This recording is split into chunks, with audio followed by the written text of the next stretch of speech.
Здравейте! Казвам се Сияна, ученичка от трето основно училище град Варна. Днес ще ви представя проектна тема Пантеонът на боговете на Древна Гърция.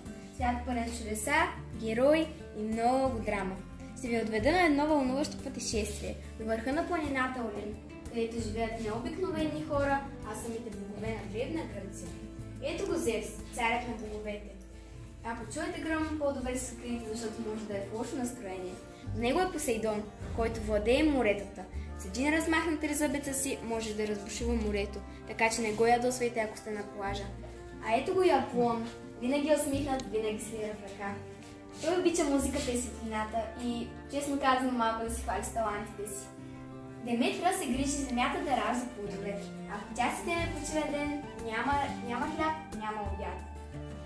Афродита е богиня на любовта. Откъдето мине, всички въздишат.